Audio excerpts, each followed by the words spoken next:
Every story begins long before the opening shot, before the dialogue, before the conflict. It begins in the quiet place where emotion lives. The ache, the longing, the memory you can't quite name. Welcome to Backstory Movies, a space for people who don't just watch films, they feel them, who listen for the silence between lines, who notice the way a character breathes when they're holding back the truth, who understand that sometimes the most powerful moments are the ones that never fully happen. Here, we explore cinema the way it was meant to be experienced, through emotion, psychology, and the invisible threads that pull characters and us towards something deeper. If you've ever walked out of a movie carrying a feeling you just couldn't shake, you're in the right place. This is Backstory Movies, where every frame has a heartbeat and every story has a soul. The psychology of becoming. What Avatar 3 teaches us about transforming into someone new. There's a moment in every transformation story where the character realizes they can't go back to who they were, not because they don't want to, but because something in them has already shifted. That's the heartbeat of Avatar 3, and it's the heartbeat of becoming. This episode is about the psychology of transformation, the kind that doesn't happen in a single moment, but in a series of quiet internal ruptures, the kind that feels like shedding a skin you didn't know you'd outgrown, the kind that forces you to confront the truth that your old life, your old identity, your old emotional patterns, they're no longer compatible with the person you're becoming. And if you're listening to this episode right now, I know you felt that shift. Maybe you're in it. Maybe you're resisting it. Maybe you're standing on the edge or living on the edge of it, afraid to take the next step. But here's the truth. Transformation doesn't wait for permission. It waits for honesty. It waits for the courage to be honest with yourself. The cinematic psychology of Avatar 3. One of the most powerful things about Avatar 3 is that it doesn't treat transformation as a glow up. It treats it as a reckoning, a confrontation with identity, belonging, purpose, and the emotional inheritances we carry. The characters aren't just fighting external battles, they're fighting internal ones. They're navigating identity reinvention, emotional transformation, the tension between who they were and who they're becoming, the fear of losing themselves, the pull toward a new version of self, the psychological weight of destiny. And that's why this film resonates so deeply, because it mirrors the transformation we go through in real life, the kind that doesn't come with a soundtrack or a prophecy, but with discomfort, confusion, and the quiet knowing that something inside you is shifting. The inner war, the part no one sees, but it's very real. Every character, excuse me, every character in Avatar 3 is dealing with an inner war, a conflict between the identity they've built and the identity that's emerging. And that's exactly what transformation feels like. It's not a glow up, it's not glamorous, it's not linear, it's not always inspiring. Sometimes it feels like you're losing your footing. Sometimes it feels like losing your mind. Sometimes it feels like losing the version of yourself you worked so hard to build. But here's the twist. And this is where the psychology of becoming comes in. You're not losing yourself. You're shedding the version of you that was built for survival. You're stepping into the version built for truth. Can you handle that truth? Most people are experiencing this internal shift more than ever before. but they're not able to articulate exactly what's going on. But you can feel it in a way that when you talk to other people, when you talk to people, there's a quiet pull toward identity reinvention, this ache for emotional transformation, this sense that the story that you've been living no longer matches the person you're becoming. We all feel that shift every once in a while. It's the reason why so many of us find ourselves searching for language we're not able to articulate yet around self reinvention and trying to understand the psychology behind an identity shift.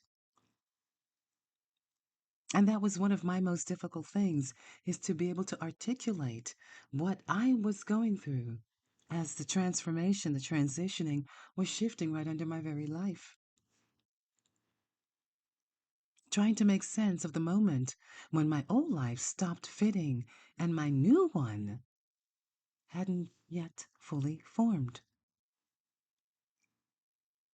Hmm. And here's the question I want you to sit with, the one that matters more than anything I'll ever say in this episode. What version of you is trying to emerge? Because something is. And what part of your old identity is standing in the way? Because there's always going to be something standing in the way. Have you ever heard of the saying, you're getting in your own way? Well, what's happening is that new version of yourself wants to come. It wants to come home. It's emerging, but you're stopping the flow of it. And if you want to know how to do that, I'll tell you further in this episode. Because that's the real transformation. That's where it's beginning to happen. It's starting to emerge. You feel the what I call a tectonic shift, like a volcano. You feel a shift under your foot, under your life. You're shifting. It's because you're emerging into your becoming. So let's talk a little bit about this psychology of becoming, but avatar style. Transformation isn't a moment. It's a series of micro choices. It's a decision to stop shrinking, mm, stop apologizing, stop apologizing. It's a decision to stop living in emotional autopilot, which means being triggered, which triggering happens inside yourself. It's a decision to stop carrying identities that were never yours to begin with. Do you know we carry identities that are passed down from legacy to legacy, and you're not even aware that you're actually living it? But the more that you become self aware of it, the more that you can see it for what it is. But it's what you do after that that matters the most. That decides whether you become or not. Because you can see this stuff. And the more that you listen to these podcasts, you can see this. The more that you read my my um my publications, backstorymovies.com, the more that you really start to see this stuff, you can't say that you don't see it. You can't say anymore that you're not aware of it. Because then in that moment, you're held accountable for it. So it's a choice. Whether you do something about it, whether you turn back, it's on you. That's going to be hard if you don't do something about it. Because you're going to have to live with the guilt that you didn't do what you knew you were supposed to do. Do you really want that decision to lay heavily on your mind for the rest of your life? Let's get back to Avatar 3. The characters don't transform because they want to. They transform because the story demands it. And that's the truth about your life too. There's a moment where your story demands more from you. More courage, more honesty, more alignment, more emotional clarity. And in that moment, it's very uncomfortable. It's destabilizing. It's disorienting. It's at that moment when your power starts to return. It's like you're living with a power outage, and it's flickering. You ever seen that? When the power's out, it's trying to come back on and starts to flicker. That's the flickering. That's the destabilizing moments of flickering when you're transitioning into your becoming. So, check this out. Why, you might be wondering, why does this matter now in the world that we're living in now? Well, it does matter. It matters more than you could ever imagine because we're living in a time right now where people are searching. They're searching desperately for meaning, for identity, and for emotional clarity. Search engines are flooded with, how do I reinvent myself? How do I find my purpose? Why do I feel disconnected from my own existence? How do I become the person I'm meant to be? Why do I feel like I'm outgrowing everything? These aren't just trends. They're symptoms of awakening. Do you understand that? They're not trends. People are asking these questions because they're symptoms of awakening. And if you're here listening to this podcast episode right now, you're ready. You're already ready to embrace your awakening. You're already in your becoming, whether you know it or not. Whether you know it or not. And because I know how overwhelming transformation can feel, I created tools to help you navigate it. Not from pressure. I'm not trying to sell you anything, but from empowerment. That's where I come from. From being, living, embodying a phenomenal woman. I created the Identity Frequency Collection. It helps you to understand the emotional patterns and internal narratives shaping your identity. It gives you clarity, the kind that makes transformation feels less chaotic and more intentional, because that's what it was for me. I wasn't able to understand it. So I created these products for you to understand what you're going through so it won't be so crazy and chaotic and messy like it was for me. I wasn't able to put it in a verbiage that I could understand. But through the years of cultivation and processing, I was at years. Did I say that? Years. Oh my God. Then I understood it. And through the mentoring and the slow pacing life and the quiet times and the solitude, and the more that I did these things every single day of my life, cultivating this, I was able to understand it. I have another guide, the Emotional Signature Journals. These guide you through the emotional architecture of becoming. The parts that feel messy, the parts that feel powerful, and the parts that feel like truth finally landing in your body. They aren't these that I created. They aren't products. They're companions. They're mirrors. They're guides. They're tools for the version of you that's emerging. Ooh, excuse me on that one. And if you're listening to this right now, I know you're becoming someone extraordinary. I know that you are. So here's the turning point, the shift into whether you make the decision at this moment in your life. It's up to you. But there's a moment in every cinematic story where the character stops running from themselves and starts running towards themselves. That's where you are. You're not lost. You're in transition. You're in the in between, the space between space, the space between your old identity, where it dissolves, and where the new one begins. It begins to take shape. And that space is very sacred. It's sacred because it's in that space where you're going to face a lot of things that were very uncomfortable. You're going to have to face things that are very private, that you shouldn't be telling everybody. It's a sacred space. It's a space where you're going from the old identity to the new. And it's sacred because it's your life. You stop running from yourself. You know what it's like to run from yourself? To run from the true you? and to abandon that self, that's harsh. But the transitioning between that is something special. It's sacred. Treat it as though it is, because it is.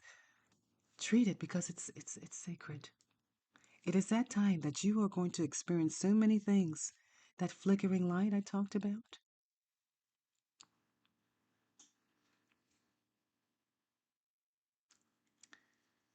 So, if this episode resonated with you, if it made you feel seen, if it's helped you in any way to breathe a little deeper, if it reminded you that you're not alone in your becoming, I'd love for you to leave a review on Apple Podcasts. It helps more people find this work, and it tells the world that cinematic psychology and storytelling does matter. And if you're listening on Spotify, tap the follow button so you never, ever, ever, ever, ever miss the episode. Your support genuinely helps this show to grow. So I'd like to remind you, though, you're not starting over. You're just stepping into something new that never existed, and it's called your alignment. You're becoming the version of you that your story has been leading you towards all along. And if you want deeper cinematic psychology storytelling, then you need to check out my publications, my articles. The kind that feels like a movie, yeah, a mirror, yes it does, and a reinvention. You can always find it at backstorymovies.com. Because you know what? Your story isn't over. You're just entering the next scene. I think I'll say that again. Your story isn't over. Let's press pause for a moment. It isn't. You're just entering your next scene. So, what will that scene become? That's up to you. This is Annette. Thank you for listening. Some stories end, but the ones that matter don't. They echo in the quiet moments, the late night thoughts, the places where your own memories rise to meet them. That's what we explore here at Backstory Movies. Not just what a film shows, but what it stirs, the longing, the almost, the ache that stays long after the credits fade. If something in today's episode stayed with you, a scene, a feeling, a question, follow that thread. There's more waiting for you. Visit backstorymovies.com for deeper dives, cinematic guides, and stories that make you feel something real. Until next time, keep watching closely, keep feeling deeply, and remember, the best stories don't end, they begin again with you.